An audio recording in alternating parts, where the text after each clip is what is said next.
is actually on top of the cam gear. Oh, why did it just move so much? There's a lot of pieces in here. What's up, guys? Welcome back to another video. Today we're gonna be working on the Dodge that I just bought. If you haven't seen those videos, then click up above and you can watch those videos. Just bought this truck. I got it pretty cheap because it has a timing issue. I just figured that out last video, so if you haven't seen that one, check it out. I still suspect that it's timing. I don't know for sure, but that's what I've been told, and that's what the symptoms lead to.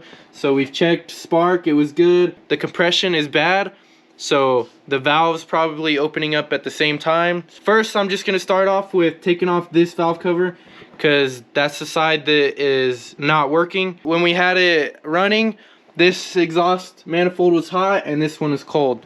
So I'm gonna take off this valve cover and we'll see if we can see anything wrong with the chain. There's 6 bolts on the bottom and 6 on the top. I've already tightened this down once because the mechanics before had it off. Well, they didn't, they had it loose, and I put it back together to just see if it would run. Should have believed him, I guess. I just wanted to make sure for myself. We'll see if I can do this without taking anything off. I am going to have to start off with taking off the air box. I can't get the ratchet in there to take off some of them. It'll be easier to reach stuff anyways on the other side.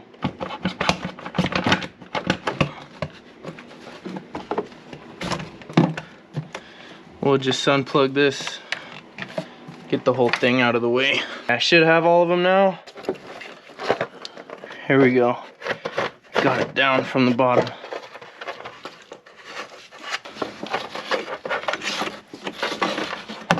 Let's see what we're looking at.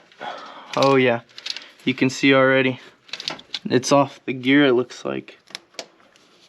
Timing chain is actually on top of the cam gear. Definitely that is my problem. I should have listened to the mechanics that worked on this before I bought this. There's a tensioner or guide, whatever it is. I'm gonna start taking it apart. I guess first I'm gonna start with the overflow tank and try to get the shroud off so I can view it a little bit better. From what I've seen, I have to take off the compressor, alternator, power steering pump, and then I'll be able to get to the timing cover, therefore take the timing chain out. I guess we'll just get started, like I said, with the overflow first. I'm gonna try not to spill any antifreeze.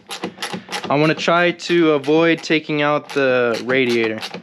Hopefully I can do that because I don't want to drain all the fluid, you know, and have to put it all back in. We can just take off the overflow here, set it next to the Mach 1 radiator. Now look at the shroud. I know I have 1 bolt down here. There's probably a few more.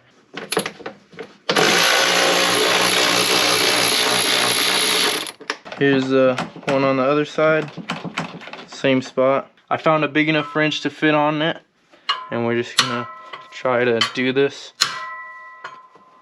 Try to get it loose with the hammers. I had to hit it pretty hard.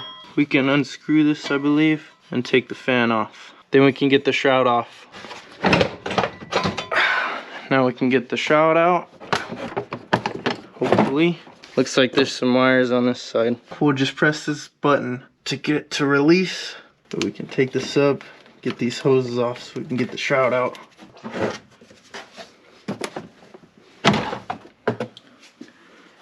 Finally, we can take the belt off, I think we'll do next. With the tensioner right there, I just pushed it to the right. Make sure you know which way it's going back on, which I have the videos. I'll take the alternator off next, just because it seems like the easiest. This side was a 15, this one's a 13. We'll unplug this. Oh, we gotta take that off. Got this off, this is a 13. And then little plug on the back. Oh, should probably unhook the battery. Got the lines unplugged. Should be able to pull it up now. Here we go. I had to pry it out. Now I'm gonna take off the AC compressor. Just looks like 2 or 3 bolts. There's one more bolt I didn't see up here on the top. We should be loose now. Yeah. We'll just set this aside. I'll probably unplug some of these so I can put it further up. There we go. Oh, we still got to take that valve cover off. I definitely do not want to unhook these because then I'll have to replace the accumulators. I'm going to take off the power steering pump next. Looks like it's 3 bolts right behind the pulley. You'll have to use a wrench to get them. I got all of them loose. The one on the bottom was kind of hard to get to. Now I just got to unscrew all of them. I'm going to take off the oil fill tube now. These are 8 millimeters.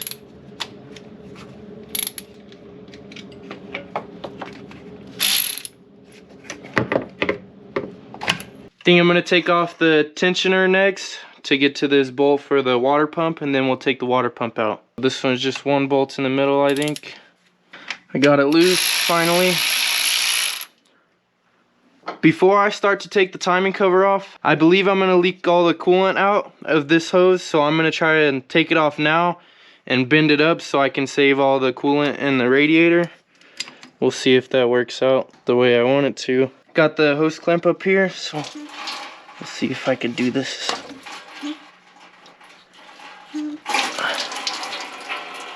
Didn't spill too much, but as you can see, I'm gonna leak all of it out. I'm gonna try to tie this up. I'm gonna take off the 2 heater hoses and the top hose while we're at it. There was a lot of antifreeze in now.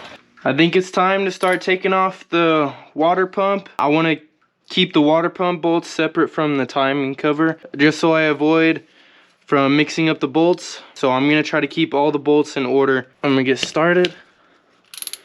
The water pump first. I'm on the last bolt now. I did take out the bolts and I put them on a cardboard. I can tell where they go, but it wasn't even that complicated. The 4 long ones go on the top, 4 small ones go on the bottom.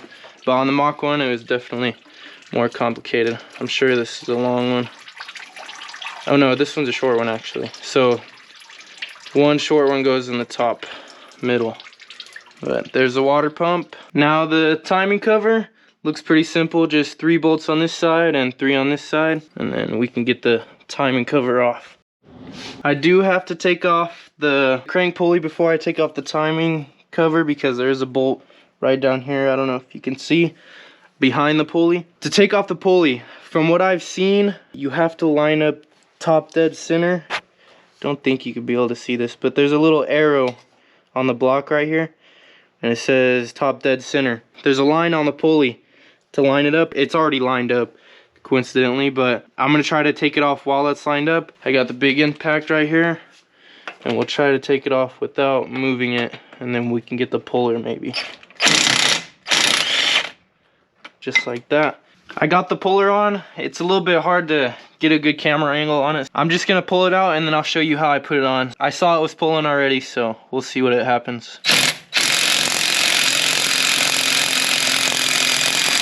I hit the end of the bolt, so I'm gonna have to unscrew it a little bit more and put it back on. I got it hooked up again, so it should come off this time. Oh yeah. Just gotta unscrew the bolt now. Now that I got the pulley off, here's the last 4 bolts on the bottom. They're a little bit smaller. That should be all the bolts. Now we can try to pry it off. Oh, there we go. Now that we finally got the timing cover off, I'm gonna take off the other valve cover and then we'll get to taking off the chain and all that. You can see the chain and all the other chains right here. So far all the guides and stuff look good. Well, actually this one, oh yeah, this one's broken right here. You can see that. I did get the full timing set, so we'll be able to replace all that. I got all the bolts loose on the valve cover, so should be able to pull it up. Wiring harness is kind of tight on this side. Okay, I got it loose. Now we're ready to start taking stuff off, but before we need to line up the marks. There's a V8 like on this side. We need to get that to where it's on top. Both the V8s need to be on top. Then we need to line up that line that I said that needs to go to top dead center. Now that I think about it, I don't think it's in the right spot because the V8 isn't at the top. So I think I might have to put the timing cover back on and the pulley just to see where it needs to be. I'm gonna try to turn it and see what it looks like. Here's the little mark, and then here is the mark on the pulley, which you need to line up for the top dead center. So we do got that lined up, and we got the V8 on the top over here. It might need to go a little bit more because I don't know if it's directly on the top. This side again shouldn't matter because the chain's not hooked up. So I'm gonna take it back off now so we can start getting the tensioners off. Here's the little mark that I was talking about. Here it says TDC, top dead center, and the arrow you line up with the pulley mark.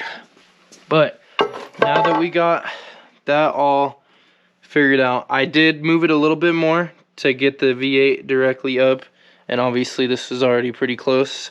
Now we're gonna suppress the primary tensioner with just some pliers, and you're supposed to have a specialty tool. You just push it through this hole basically, and I have just a little screwdriver. Hopefully, yeah, this should work. Now that we got that done, we need to take off the camshaft position sensor, which is right here. Should just be a bolt. Pretty sure this is the only one. Yep, and then we can pull out the sensor. Next, I can start taking off the secondary chains tensioners, which is the one is up here, and then there's one down here. There is a little plate, I'm pretty sure, off of this one. I think it's only this one that you need to make sure it doesn't fall into the oil pan. I'm gonna start off with the one on the, this would be the right side, I guess, if you look at it from the vehicle. These might be pretty tight. There's 2 bolts on each tensioner. Let's see, look, there's some pieces in here. Oh, why did it just move so much? Why did it just move all the way back? I just noticed that you couldn't really see the last clip because I had it too far down, but this camshaft rotated a bunch when I took the tensioner off. It did end up moving this and even the crank too, but I moved everything back.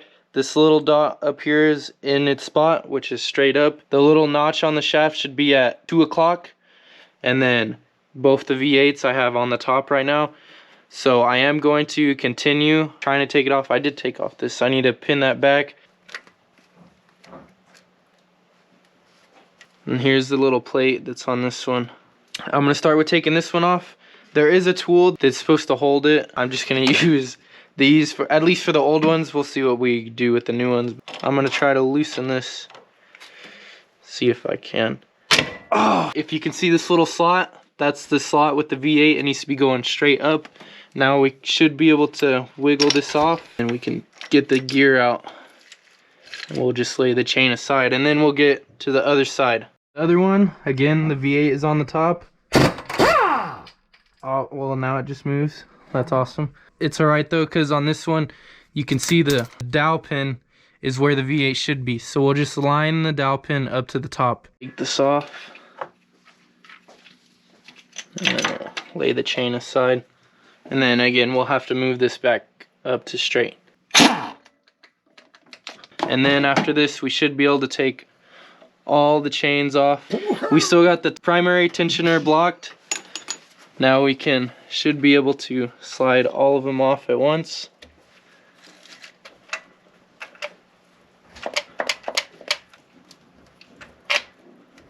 There we go. Let's see what we're stuck on. Probably one of these chains. Yep, there we go. All the chains are off. Now we can start taking off all the guides and stuff. Culprit of the timing chain jump. This guide probably broke. There's a lot of pieces in here. Hopefully I can get all of them out. And then we will have to take this little cap out. If I can get it out. There we go. This little cap comes out so we can get to the bolt in there. Here's another one. Definitely was the problem. Plate thing. Holy. Should just be 3 bolts, it looked like, from the new plate. These 3. Now the small ones.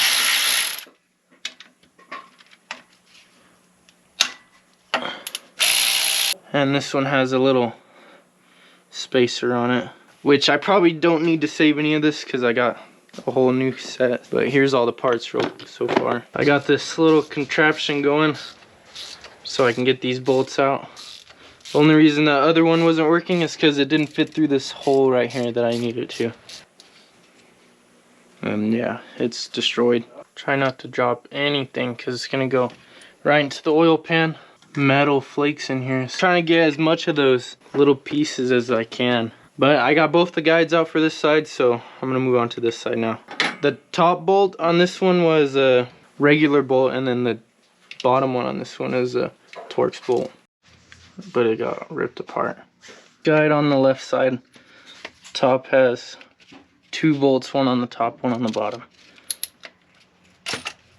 And then this should be the last guide. Here we go. That's all the guides now. That's gonna be the end of this video. I'm gonna make it into 2 parts because I'm sure it's gonna take a long time, but we have everything taken off. Here's all the pieces and all the new parts. Hopefully we can get this put back together in the next video and we'll be running. If you enjoyed this video, please like the video, subscribe to my channel, and get the bell on so you get notifications whenever I post a video. And stay tuned for this next video because this truck will be running soon. See y'all next time.